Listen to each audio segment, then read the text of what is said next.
Hello students, कैसे हैं आप सब लोग।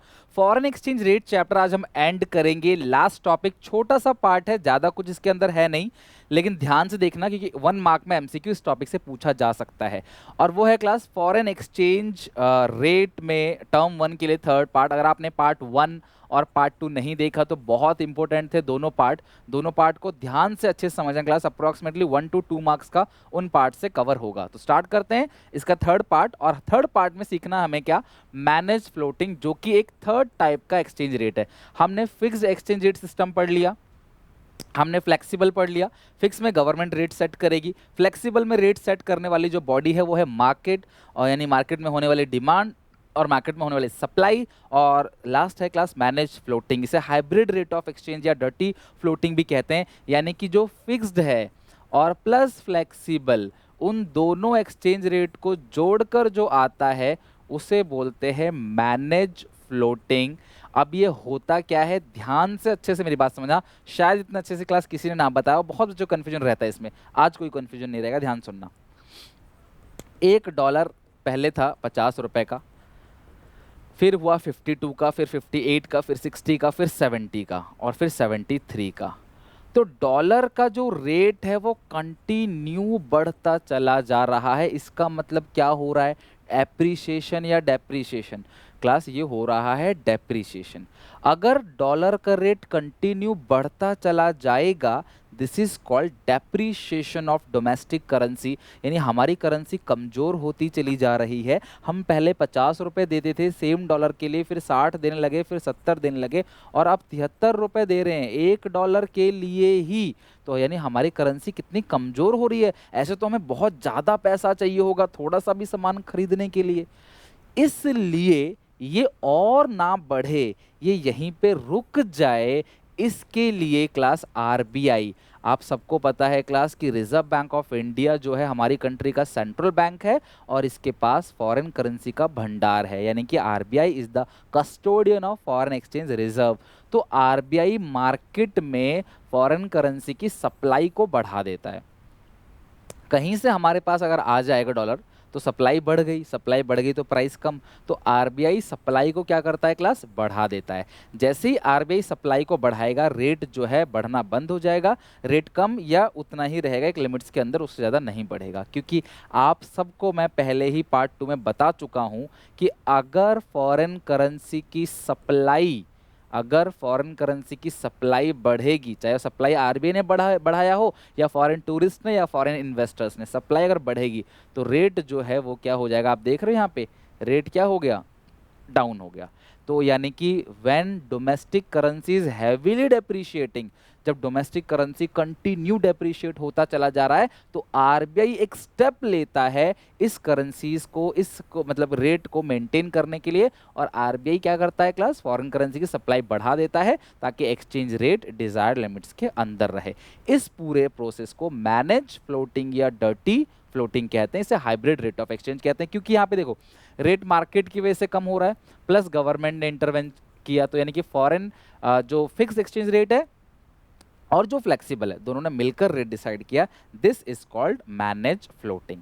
क्लियर है क्लास यहाँ तक, यही इसे कहते हैं क्लास मैनेज फ्लोटिंग। जब किसी का रेट कंटिन्यू बढ़ रहा है, मान लो ऑक्सीजन सिलेंडर है, कोरोना के वायरस में आप सबको पता है कि कितना ज़्यादा ज़रूरत था, तो ये रेट कंटिन्यू बढ़ रहा था, तो सरकार ने बोला भाई हम सप्लाई करेंगे इसकी। अब तो रेट बढ़ना बंद हो गया, लोग सरकार से लेने लगे, तो लोग आरबीआई से करेंसी लेंगे, बाहर मार्केट से नहीं लेंगे, तो रेट जो है बढ़ना बंद हो जाएगा, डिजायर लिमिट्स के अंदर होगा। रेट कब बढ़, जब ज़्यादा डिमांड हो रहा है और सप्लाई नहीं हो पा रही है, लोग आ रहे हैं, ग्राहक आ रहे हैं, हमारे पास माल ही खत्म हो रहा है, तो रेट बढ़ेगा। लेकिन लोग आ रहे हैं, माल भी हमारे पास भरपूर है, तो रेट नहीं बढ़ेगा। ठीक है, चलो पढ़ते हैं जरा, यही सेम चीज क्लास एक बार रीड करते हैं।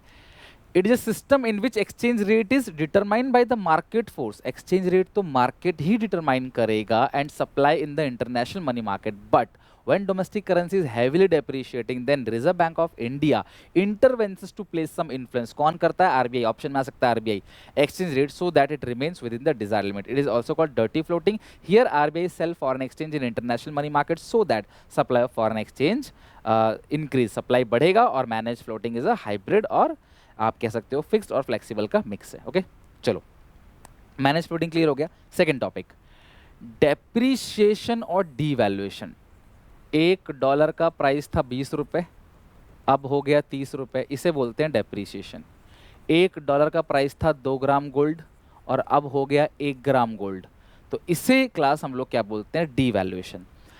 कोई भी कंट्री की सरकार अगर अपनी करेंसी की वैल्यू को गिरा रही है ताकि बाहर से लोग आकर हमारी चीज़ें खरीदें, 1991 में यही तो हुआ। 1991 में क्लास, ठीक है, मनमोहन सिंह ने क्या किया, अपनी करेंसी को, हमारी करेंसी, उस टाइम फाइनेंस मिनिस्टर थे, उन्होंने अपनी करेंसी को डीवैल्यू कर दिया। उन्होंने बोला कि यार मान लो कि उस टाइम पे $1 जो था वो 5 रुपये के बराबर था, तो मनमोहन सिंह ने कहा कि ये 20 रुपये का हो गया। तो यानी पहले अमेरिकन हमारे यहाँ आते थे, $1 लेकर 5 रुपए की चीज़ खरीद के जाते थे। अब अमेरिकन आते हैं 20 रुपए की चीज़ खरीदते हैं, तो वो लोग हमारे यहाँ से ज़्यादा चीज़ें खरीदेंगे, डिमांड करेंगे, तो हम लोग अपने यहाँ के लोगों को रोजगार देंगे, काम देंगे, अपनी फैक्ट्री में काम कराएंगे ज़्यादा सामान बनाने के लिए, और अल्टीमेटली क्लास देश की कंडीशन ठीक होगी। फॉरेन करेंसी भी हमारे पास कम था उस टाइम पे, बाहर से डॉलर वगैरह भी आने लगा, तो मतलब वही है ना कि हमारा माल बिक नहीं रहा, तो हम क्या करें, भूखे थोड़ी मर जाएंगे, हम सस्ता कर देंगे, कम मार्जिन रखेंगे, सस्ता कर देंगे, तो कुछ तो बिकेगा, घाटा थोड़ी होगा, कुछ तो सेल होगा ना, सेल बढ़ेगी। तो यानी कि जब किसी भी कोई भी कंट्री अपनी करेंसी की वैल्यू कम करती है उसको बोलते हैं डीवैल्यूएशन, जहां सरकार करती है। और ये कब होता था बेटा, जब कंट्री में फिक्स्ड एक्सचेंज रेट चलता था। तो फिक्स्ड एक्सचेंज रेट के टाइम पे अगर कंट्री में करेंसी की वैल्यू अप डाउन कर रहे हो, दैट इज डीवैल्यूएशन। और फ्लेक्सिबल और फ्लक्चुएटिंग रेट में मार्केट की वजह से, ये सरकार ने कम नहीं किया, ये मार्केट में होने वाली फॉरेन करेंसी की डिमांड और सप्लाई फैक्टर की वजह से अगर कम हो रहा है प्राइस, मतलब कि प्राइस बढ़ रहा है या डेप्रिसिएशन हो रहा है डोमेस्टिक करेंसी में, दैट इज डेप्रिसिएशन। तो मतलब दोनों का मीनिंग सेम है, दोनों का मीनिंग सेम है, ध्यान सुनना। ये फिक्स्ड में था, ये फ्लेक्सिबल में है। इसे गवर्नमेंट करती थी, इसे मार्केट फोर्स करता है। और दोनों ही सिचुएशन में एक्सपोर्ट या नेशनल इनकम बढ़ेगा और जो इंपोर्ट है कम हो गया। तो आप जानते ही हो डेप्रिसिएशन में एक्सपोर्ट बढ़ता है, इंपोर्ट घटता है। तो ये चीज़ था डीवैल्यूएशन डेप्रिसिएशन। मैंने आपको सिंपल भाषा में अच्छे समझा दिया, तो आप भूलना मत, ये सरकार करती है फिक्स्ड एक्सचेंज रेट में, ये गवर्नमेंट नहीं करती, मार्केट करता है, डिमांड सप्लाई करता है, डिमांड सप्लाई फैक्टर करेगा, और फ्लेक्सिबल एक्सचेंज रेट में दोनों ही कंडीशन में एक्सपोर्ट बढ़ता है और इंपोर्ट जो है वो कम होता है। हमारे इस चैप्टर का आखिरी topic that is foreign exchange market, यानी एक ऐसी मार्केट है, is a market for foreign currencies. यहाँ पे फॉरेन करेंसी खरीदा और बेचा जाता है। तो अब दिमाग में ऐसा मत लिया जैसे सब्जी मंडी जैसी कोई मार्केट होगी, हम जाएंगे वहाँ ठेली लगी होगी, तो कोई डॉलर बेच रहा है, कोई यूरो बेच रहा है, पाउंड बेच रहा है, पीसो बेच रहा है, ऐसा नहीं है। ये नॉर्मल एक ऐसा मैकेनिज्म है, यानी एक प्रोसेस है जिसके थ्रू, जैसे स्टॉक मार्केट होता है ना, वैसे ही यहाँ पे फॉरेन करेंसीज को खरीदा और बेचा जाता है। फॉरेन एक्सचेंज मार्केट के 3 फंक्शन हैं। तो सबसे पहला फंक्शन क्या है फॉरेन एक्सचेंज मार्केट का, तो सबसे पहला फंक्शन क्या है कि फॉरेन एक्सचेंज मार्केट है, इसीलिए फॉरेन करेंसी का पूरे वर्ल्ड में ट्रांसफर हो पा रहा है, इंटरनेशनल ट्रांसफर फॉरेन करेंसी। अगर ये फॉरेन एक्सचेंज मार्केट नहीं होता तो फॉरेन करेंसी को हम पूरे वर्ल्ड में ट्रांसफर नहीं कर पाते। यानी कि फॉरेन एक्सचेंज मार्केट की वजह से ही डॉलर को पूरे वर्ल्ड में ट्रांसफर किया जा सकता है। यार अगर हमें कोई भी करेंसी चाहिए, हमें मिल जाती है, तो ये फॉरेन एक्सचेंज मार्केट की वजह से हमें मिल जाती है। फिर हम या फिर कोई भी हमारे देश की करेंसी खरीद सकता है, तो वो फॉरेन एक्सचेंज मार्केट की वजह से। दूसरा है provide credit for foreign trade. अगर मुझे बाहर व्यापार करने के लिए पैसा चाहिए तो मुझे फॉरेन ट्रेड भी, जो उधार भी जो है वो फॉरेन एक्सचेंज मार्केट देता है व्यापार के लिए। और लास्ट है हेजिंग फॉरेन एक्सचेंज रिस्क, यानी कि फॉरेन करेंसी के रिस्क को भी ये बियर करता है, हेजिंग करता है। अब हेजिंग क्या है डिटेल में मैं तुम्हें समझाता हूँ हेजिंग क्या है। चलो ध्यान से देखो हेजिंग क्या है। ये इंडिया है, ये यूएस है। आज मैंने $1000 का सामान खरीदा यूएस से, जिसकी पेमेंट मुझे करनी है 3 महीने के बाद, और आज रेट है $50 का। तो यानी $1000 50 के हिसाब से कितना हो गया, 50,000 रुपये। तो आज मैंने 50,000 रुपये का माल यूएस से मंगवाया, मैं 3 महीने बाद, जो पेमेंट पीरियड है, क्रेडिट पीरियड, वो 3 महीने का है, 3 महीने बाद मैं उनको पैसे लौटाने जाऊँगा। तो मैंने बोला ठीक है, मैं 3 महीने बाद मार्केट में डॉलर खरीदा, तो $1 का रेट हो गया $70। और जब पहले था रेट कितना, 3 महीने पहले 50, 3 महीने के बाद 70 हो गया। तो मुझे झटका लगेगा ना, मुझे तो नुकसान हो गया कि यार पहले 50,000 रुपये का मुझे पेमेंट करना था, 3 महीने बाद 70,000 रुपये, मैं कमाऊंगा क्या इसमें, मुझे तो घाटा हो गया। तो इस सिचुएशन में मैं क्या करूँगा, मैं जाऊँगा फॉरेन एक्सचेंज मार्केट के पास और इनसे जाके कहूँगा कि मुझे 3 महीने के बाद $1000 चाहिए, और मैं आज ही इसे एक प्राइस पे, प्री डिटरमाइन प्राइस पे बुक कर लेता हूँ। कल को रेट चाहे 70 हो, 80 हो, 90 हो, आप मुझे उसी रेट में डॉलर दे देना ताकि मुझे नुकसान ना हो। अब आप बोलोगे सर अगर ये रेट कम हो गया तो, कोई बात नहीं, कम हो चाहे ज़्यादा हो, जिसमें बात जिस टॉपिक में फिक्स हुआ है ना कि हाँ इस रेट में, उसी रेट में डॉलर मिलेगा, ना ही उससे कम में ना ही उससे ज़्यादा में। तो यानी कि अगर रेट कल को बहुत सस्ता हो गया तो तुम्हें झटका लगेगा कि यार मैंने पहले बुक करा दिया, बाद में सस्ता हो गया, बट होता नहीं है सस्ता जनरली। रेट बहुत महंगा हो तो तुम्हारा फ़ायदा हो जाएगा।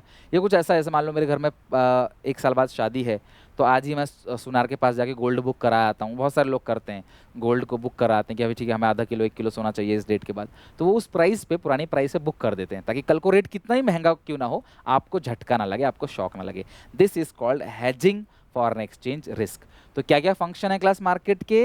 पहला आपको क्रेडिट प्रोवाइड कराता है, इंटरनेशनल ट्रांसफर ऑफ करेंसी, और तीसरा क्या है? Hedging foreign exchange risk.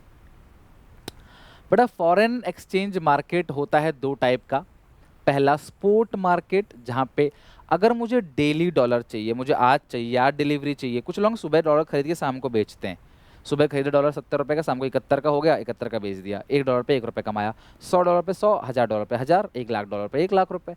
तो यानी कि अगर हम बात करें, स्पोर्ट मार्केट जो है वो करंट मार्केट है, और यहाँ पे डेली नेचर के ट्रांजेक्शन्स को रिकॉर्ड किया जाता है। It operated daily nature transaction. The exchange rate which is determine in the spot market is known as spot rate of exchange. आपको हमारा जो टेलीग्राम चैनल है ना, आप हमारा टेलीग्राम चैनल जरूर ज्वाइन कर लेना, फ्री ऑफ कॉस्ट है, बिकॉज मैं नोट वहाँ पे दे देता हूँ। ओके, यहाँ पे आप टेलीग्राम चैनल है वो आप ज्वाइन कर लो, सुनील पांडा 2021-22, तो वहाँ पे आपको हमारे नोट्स मिल जाएंगे फ्री ऑफ कॉस्ट। ओके, तो कितने तरह के मार्केट होते हैं बेटा? 2 तरह के मार्केट होते हैं। पहला होता है स्पोर्ट मार्केट, और दूसरा क्या होता है? Forward market. अगर मुझे 3 महीने बाद डॉलर चाहिए तो मैं जाऊंगा फॉरवर्ड मार्केट में, और मुझे आज अगर डॉलर चाहिए तो मैं कहाँ जाऊंगा? स्पोर्ट मार्केट में। स्पोर्ट मार्केट डेली नेचर के ट्रांजेक्शन को रिकॉर्ड करता है। यहाँ पे रोज अगर चाहिए, आज चाहिए, कल चाहिए, शॉर्ट टर्म में चाहिए, तो मैं यहाँ जाऊँगा। मुझे 3-4 महीने बाद करेंसी चाहिए तो मैं फॉरवर्ड मार्केट में जाऊँगा। स्पोर्ट मार्केट में जो रेट डिसाइड होता है उसे बोलते हैं स्पोर्ट रेट ऑफ एक्सचेंज, ठीक है। और फॉरवर्ड मार्केट में जो रेट डिसाइड होता है उसे बोलते हैं forward rate of exchange. Okay, sport rate of exchange और फॉरवर्ड रेट ऑफ एक्सचेंज, ये आपने ध्यान रखना है। तो ये हो गया आपका स्पोर्ट मार्केट, और ये हो गया आपका forward market. It is that market which handle such transactions of foreign exchange which are meant for future delivery. जो किसके लिए होता है? फ्यूचर डिलीवरी के लिए। अगर आपको डिलीवरी फ्यूचर में चाहिए, आपको करेंसी बाद में लेना है, तो आप जाओगे फॉरवर्ड मार्केट में, और करेंसी अगर आपको अभी चाहिए तो आप जाओगे स्पोर्ट मार्केट में। स्पोर्ट मार्केट में जो रेट है उसे स्पोर्ट रेट ऑफ एक्सचेंज बोलते हैं, और फॉरवर्ड मार्केट में जो रेट है उसे बोलते हैं फॉरवर्ड रेट ऑफ एक्सचेंज। तो मैक्स टू मैक्स इस टॉपिक से क्वेश्चन बन सकता है। और इसके साथ आपका फॉरेन एक्सचेंज पूरी तरीके से फिनिश हो गया। Thank you very much. आपने वीडियो एंड तक देखा तो जरूर यार मुझे कमेंट में बताना कि मेरी मेहनत कैसी लगती है आपको, और मेरा पढ़ाया हुआ समझ आता है कि नहीं आता, चाहे अकाउंट्स हो, चाहे इको हो, चाहे बीएसटी, ठीक है।